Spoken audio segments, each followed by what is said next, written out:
Hello साथियों, मैं शोएब अख्तर आपको अपने इस YouTube channel Excel Paradigm Study में स्वागत करता हूं। दोस्तों, आज से मैंने ये निर्णय लिया है कि आपके लिए रेगुलर कंटेंट डालूं। इस YouTube चैनल पर आपको SSC इंग्लिश से रिलेटेड सारे स्टडी मटेरियल प्रोवाइड किए जाएंगे। साथ ही साथ आपको JAC board class 12th that means intermediate की इंग्लिश की सारी पढ़ाई की जाएगी। साथ में आपको सारी चीज़ें बताया जाएगा। इसलिए आपसे मेरा ये रिक्वेस्ट है कि आप मेरे इस YouTube चैनल को सब्सक्राइब करें, लाइक करें और अपने दोस्तों में शेयर करें ताकि यह YouTube चैनल लंबे समय तक चलता रहे और आपको भी इससे फ़ायदा सबसे पहले सभी लोग पहुंचे। कॉपी और पेन लेकर के बैठ जाइए और बिल्कुल डिसिप्लिन के साथ, बिल्कुल वही अटेंशन जिस तरह से आप क्लास में पढ़ा करते थे उसी प्रकार से क्लास रेगुलर कीजिए। आज से मैं पूरी तरह से शुरू हो गया हूं और बीच में गैप नहीं रहेगा। तो सबसे पहले आप पोएट्री सेक्शन का सिलेबस लिख लीजिए। वेटेज इसका टोटल 10 मार्क्स का है। आपके एग्ज़ाम में टोटल 10 मार्क्स के पोएट्री सेक्शन से क्वेश्चन देखने को मिल जाएंगे, जिसमें आपको स्टेंजा बेस्ड 4 मार्क्स का क्वेश्चन होगा और questions based on poems 6 marks का होगा। पोएट्री का सिलेबस आपको स्क्रीन पे शो कर दिया जा रहा है। Now I am going to start the first poem of your Flamingo book, which is My Mother at 66. यह प्रकृति से जुड़ा हुआ एक बहुत ही खूबसूरत कविता है जिसके कवि हैं कमला दास। इस बात में कोई कन्फ्यूजन नहीं होना चाहिए कि अब इंग्लिश में कवित्री के लिए भी पोएट वर्ड का यूज किया जाता है। कमला का जन्म मालाबार केरला में हुआ था। वह भारत के अग्रणी कवित्रियों में से एक थी। उनकी कविताओं में आपको मुख्यतः 3 चीज़ें देखने को मिलेंगी। पहला, ओरिजिनलिटी अर्थात मौलिकता या वास्तविकता के काफ़ी करीब। दूसरा, वर्सैटिलिटी अर्थात बहुमुखी या विभिन्नताएं। तीसरा, इंडाइजेनस फ्लेवर अर्थात एक ऐसी फीलिंग एक ऐसा कंटेंट जिसको पढ़ने से आपको अपने देश की संस्कृति का पता चले। Let's start the poem. जैसा कि आपको पता है, किसी भी चैप्टर को पढ़ने से पहले हमें बिफोर यू रीड पढ़ना होता है। इसमें कुछ क्वेश्चंस दिए होते हैं और उस क्वेश्चन पे हमें विचार करने के लिए चैप्टर कहता है। तो चलो देखते हैं इस क्वेश्चंस में बिफोर यू रीड में क्या दिया गया है। लिखा हुआ है, ageing is a natural process. Have you ever thought what our elderly parents expect from us? That means ageing is a natural process. इसका मतलब हुआ कि उम्र का बढ़ना एक प्राकृतिक प्रक्रिया है, यानी कि प्रकृति का नियम है कि सभी का उम्र धीरे धीरे ढलता जाता है, बढ़ता जाता है। Have you ever thought what our elderly parents expect from us? इसका मतलब ये हुआ कि क्या आपने कभी सोचा है कि हमारे जो बड़े बुजुर्ग पेरेंट्स होते हैं वे हमसे क्या एक्सपेक्ट करते हैं, यानी कि हमसे क्या आशा करते हैं। इसका मतलब दूसरे शब्दों में ये कह सकते हैं कि उम्र ढलना तो एक प्राकृतिक प्रक्रिया है। तो उम्र ढलने के साथ साथ हमारे जो गार्जियन हैं, हमारे जो पेरेंट्स हैं, वे अपनी उम्र को बढ़ने के कारण हमसे क्या आशा करते हैं, हमसे वे क्या एक्सपेक्ट करते हैं और वे क्या चाहते हैं कि हम उनके लिए क्या करें। मैं आप लोगों से एक्सपेक्ट करता हूं कि इस क्वेश्चन का आंसर आप कमेंट बॉक्स में लिख करके ज़रूर भेजेंगे। किसी भी स्टोरी या किसी भी पोएम को पढ़ने के पीछे उसका कुछ न कुछ सेंट्रल आइडियाज़ या सेंट्रल थीम्स होते हैं। ये सेंट्रल आइडियाज़ हमसे अक्सर एग्जामिनेशन में पूछे जाते हैं और जो कि बहुत ही महत्वपूर्ण होता है। यह जानना बहुत ही ज़रूरी होता है कि इस पोयम को या इस स्टोरी को अगर हम पढ़ रहे हैं तो इससे हमें क्या शिक्षा मिलती है, या जो राइटर ने इसमें कुछ कंटेंट लिखा है वो हमें क्या सिखाना चाहता है। तो चलो सबसे पहले हम लोग ये जानते हैं कि इस पोयम को पढ़ने के पीछे क्या सेंट्रल आइडियाज़ या सेंट्रल थीम छुपा हुआ है। Let's start.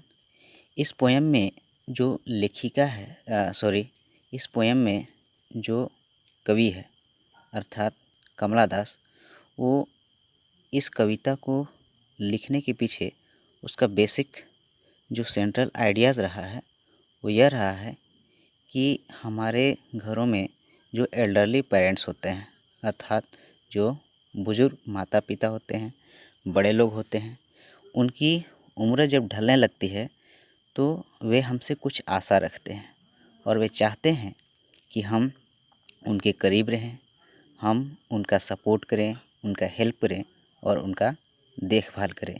ये सभी गार्जियन जो कि एल्डरली होते हैं अर्थात बुज़ुर्ग होते हैं और जिनकी उम्र ढल जाती है, वे सभी गार्जियन, वे सभी पेरेंट्स अपने बच्चों से यही इच्छा रखते हैं, यही उम्मीद रखते हैं कि हम सदा उनके साथ रहें, उनका सहयोग करें, उनका हेल्प करें और उनका हर एक बात मानें। यही इस पोयम का सेंट्रल आइडिया है। Let's discuss the poem line by line. Driving from my parent's home to Cochin last Friday morning I saw my mother beside me. इसमें कवित्री ये बोलती है कि अपने पेरेंट्स के घर से कोचीन की ओर ड्राइविंग करते हुए लास्ट फ्राइडे की मॉर्निंग को मैंने अपनी माँ को देखा। मैं आपको बता दूं कि इसमें जो कवित्री है कमला दास, वह अपनी माँ को लेकर के कोचीन एयरपोर्ट जा रही है। कोचीन केरला में एक जगह है जिसको आज हम कोच्चि के नाम से जानते हैं। इसमें जो पोएट है वह अपनी माँ को कार में बैठा करके कोचीन एयरपोर्ट की ओर ले जा रही है। वो बोलती है, driving from my parent's home to Cochin last Friday morning I saw my mother beside me. ये किस दिन की बात की जा रही है? Last Friday morning. That means पिछले फ्राइडे यानी शुक्रवार की सुबह को मैं अपने पेरेंट्स के घर से ड्राइविंग करते हुए, कार चलाते हुए कोचीन की ओर जा रही थी और मैंने किसको देखी? आई saw my mother beside me. मैंने अपनी माँ को बगल में बैठे हुए देखा। इसका मतलब वह अपनी माँ को बगल में बैठा करके कोचीन एयरपोर्ट की ओर पिछले फ्राइडे की मॉर्निंग को जा रही थी। Next, those open mouthed her face ashen like that of a corpse. इसमें कवित्री ये कहती है कि जो मेरी माँ थी, मैंने जब उसको देखा तो वो डोज थी। डोज का मतलब होता है ऊँघना, या फिर जिसको आप यौन वर्ड यूज करते हो, YAWN, यौन मतलब जम्हाई लेना या ऊँघना। उसी तरह के उसकी मम्मी का कुछ एक्शन था, इसलिए यहाँ लिखा हुआ है डोज ओपन माउथड। मम्मी की जो मुंह थी वो खुली हुई थी। हर फेस एसन लाइक दैट। एसन का मतलब होता है राख के जैसा, लेकिन यहाँ राख के जैसे का मतलब है बेजान सा, बिना कोई जान का, ढीला ढाला। Her face ashen like that of a corpse. Corpse का मतलब होता है मरी हुई लाश। यहाँ कवित्री कह रही है हर फेस, उसका चेहरा जो था उसकी मम्मी का बेजान सा था, like that of a corps, अर्थात एक मरी हुई लाश की तरह उसका चेहरा लग रहा था। एंड रियलाइज्ड विथ पेन, और मैंने यह दर्द के साथ अनुभव किया। कवित्री बोलती है कि मैंने यह दर्द के साथ अनुभव किया that she was as old as she looked but soon put that thought away. बोलती है कि मैंने इस बात को दर्द के साथ अनुभव किया कि वह उतनी ही बूढ़ी लग रही थी जितनी वह थी, अर्थात जितना उम्र उसकी माँ का हो चुका था उतना ही बूढ़ी वह लग रही थी। लेकिन फिर भी यह बात कवित्री को काफ़ी दर्द महसूस कराता है। Next, she looked but soon put that thought away. बोला जा रहा है कि वह उसकी मम्मी जो थी उतनी ही बूढ़ी लग रही थी जितनी कि वह थी, लेकिन बाद में तुरंत ही, सुन मतलब तुरंत ही, put that thought away, thought का मतलब विचार, जो पोएट है वह उस विचार को, अपनी मम्मी के विचार को अलग कर देती है। And looked out at young trees sprinting, और बाहर जो यंग ट्रीज थे उनको पीछे भागते हुए देखने लगती है। यहाँ यंग ट्रीज का मतलब है जो हरे भरे पेड़ होते हैं, और स्प्रिंटिंग का मतलब होता है पीछे की ओर भागना। जैसे अक्सर हम लोग ये अनुभव करते हैं, जैसे जब कोई भी गाड़ी पर सवार होता है तो गाड़ी की रफ्तार जब बढ़ती है तो बगल से आने वाले जितने भी पेड़ पौधे होते हैं, ऐसा लगता है जैसे पेड़ पौधे ही पीछे भाग रहे हों और हम स्थिर हों। तो स्प्रिंटिंग ट्रीज उन्हीं को कहा गया है। वह अपनी माँ के विचार को छोड़ करके बाहर जो यंग ट्रीज थे स्प्रिंटिंग कर रहे थे, जो कि अर्थात जो हरे भरे पेड़ थे, जो कार की खिड़की से देखने से ऐसा लग रहा था कि पीछे भाग रहे हैं, उनको पोएट देखने लगती है। द मेरी children spilling out of their homes. मेरी का मतलब होता है खुशी से भरा हुआ। जो मेरी चिल्ड्रेन थे यानी कि जो बच्चे काफ़ी उल्लसित थे, काफ़ी खुश थे, spilling out of their homes, अपने घरों से एक भारी संख्या में निकल रहे थे, उनको देखने लगती है। But after the airport security check standing a few yards away I looked again at her. इसमें पोएट बोलती है कि जब एयरपोर्ट पर सिक्योरिटी की जांच हुई उसके बाद मैं अपनी मम्मी से कुछ यार्ड्स यानी कि कुछ गज की दूरी पर खड़े होकर मैंने उसको फिर से देखा। I looked again at her, मैंने उसको फिर से देखा।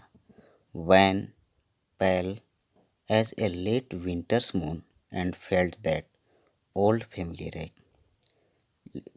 कवि बोलती है कि उसका जो चेहरा था, वैन, वैन का मतलब बेरंग, यानी कि ऐसा चेहरा जिसको देखने से ऐसा महसूस हो कि चेहरे का रंग पूरी तरह से उड़ा हुआ हो, बिना जान का हो।